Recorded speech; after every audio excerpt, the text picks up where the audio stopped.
Hi folks, quiet English country lane in Leicestershire in the centre of England.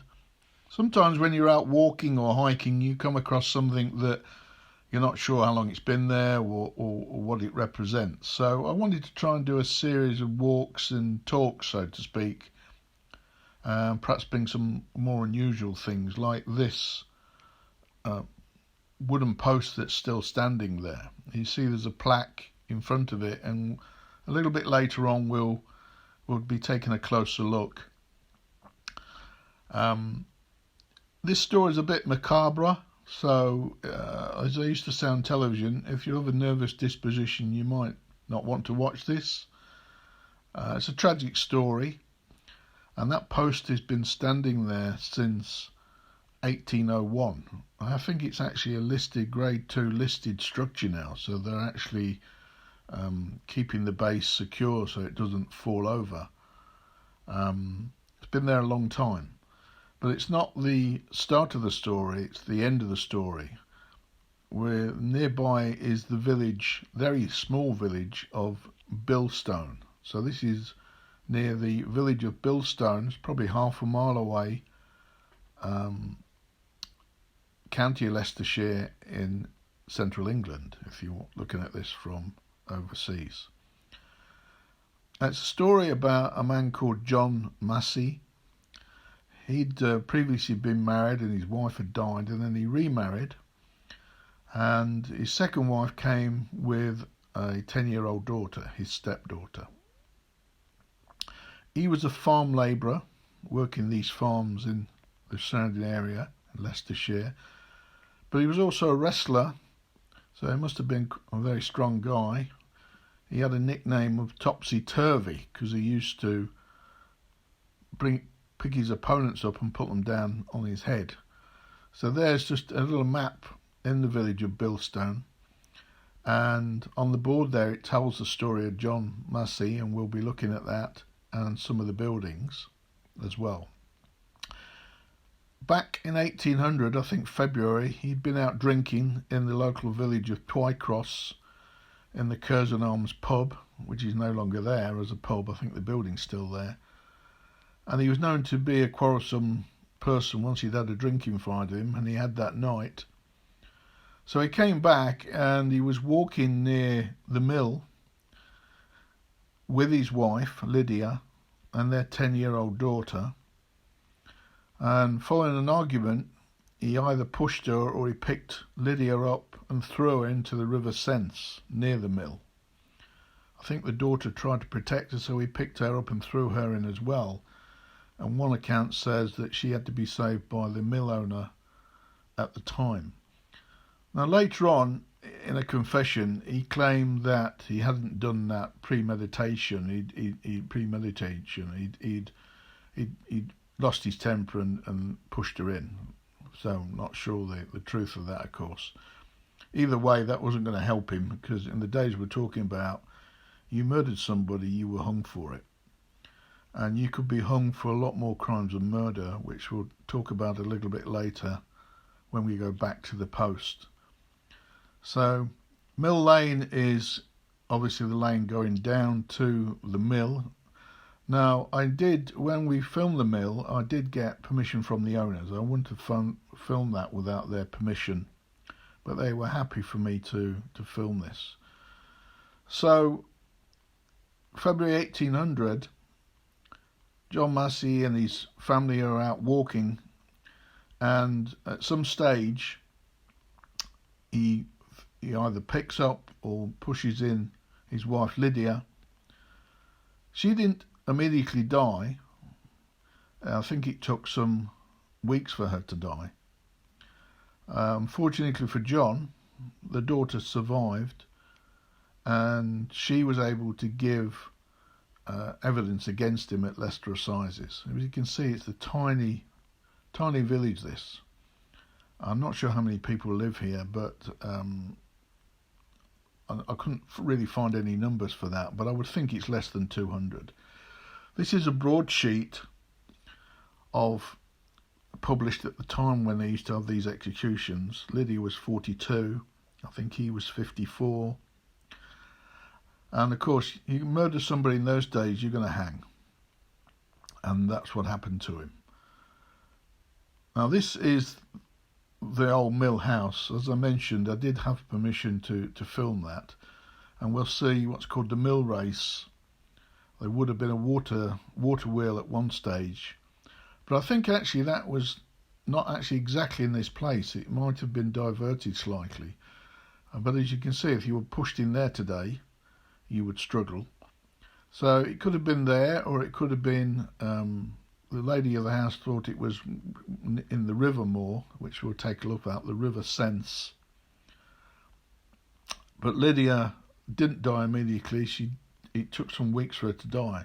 One thing a little bit strange about this case is that this was in February 1800, but his execution wasn't until March 1801. Now, seeing that these were the days of swift justice, I'm not quite sure why that is. Obviously, she didn't die straight away, but even so, that the case went on for a year is perhaps a little bit surprising in itself. So that's the River Sense. Not, as we see, a great big wide river, but again, if she couldn't swim or she hit her head, etc., then it's enough to kill you, isn't it, at the end of the day? But luckily, the 10-year-old daughter survived, unluckily for John Massey. So he was then sentenced to be hung, but also, more than that, he was sentenced to be put in a gibbet. And if you're not sure what that is, we'll talk about that back at that post.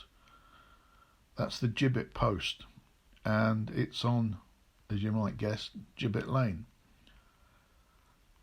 So there's another look at the house. The brickwork, I'm sure, is not that old, but the stones next to it probably are original from the time period. So that's the mill house at Bilstone, and we'll visit back to the Gibbet post and just talk about that, because it's quite an extraordinary story even in itself, really.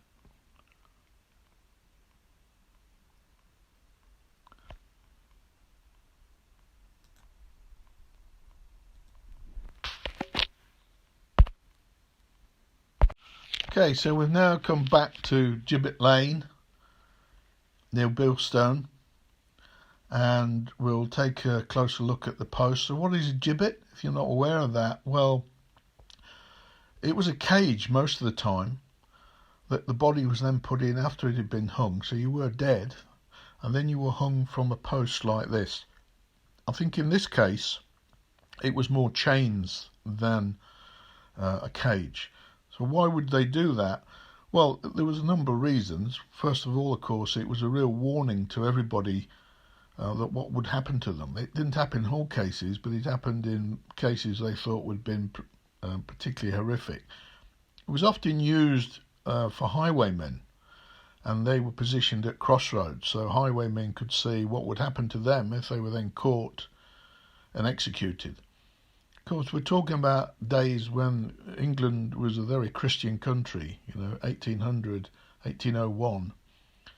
And if you were then put in basically a cage for the elements and the animals to get at you, then you weren't being buried in consecrated ground. So in itself, that was probably a horrifying fact for most people at the time.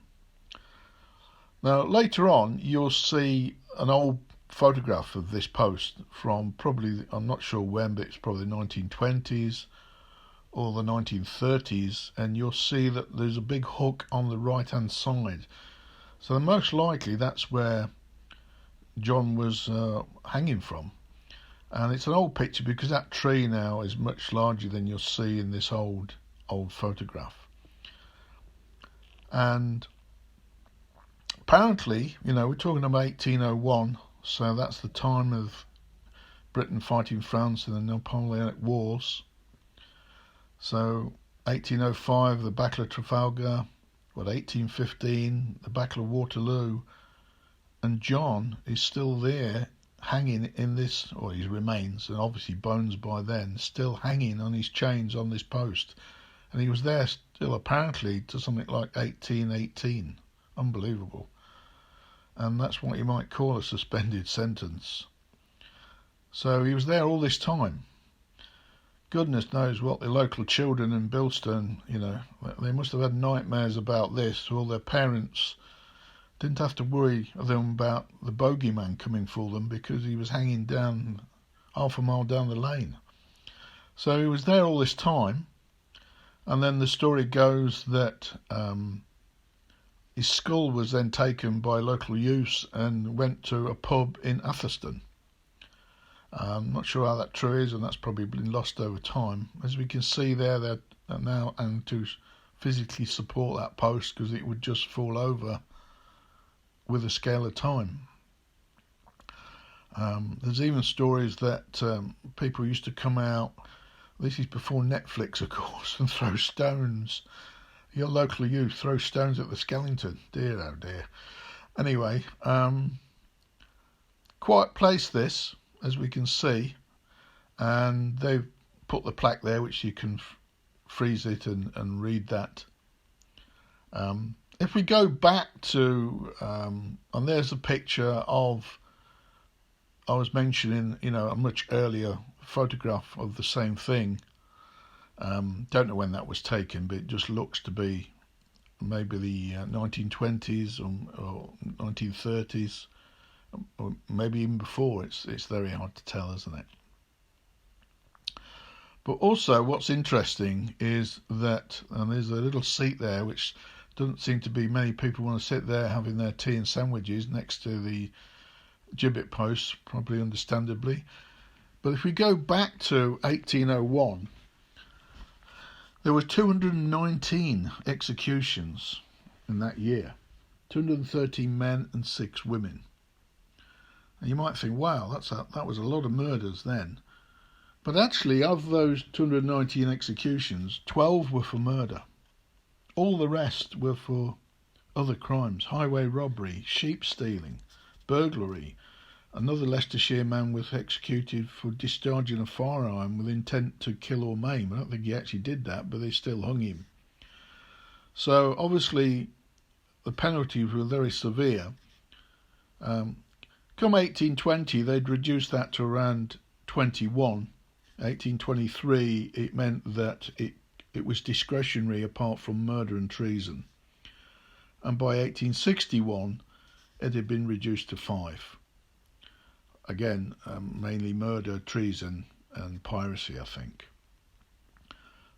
Last hanging in England or UK was 1964 for murder. And the numbers 219 were just for England. I didn't see the numbers for the rest of the country. So, take care out there and be good.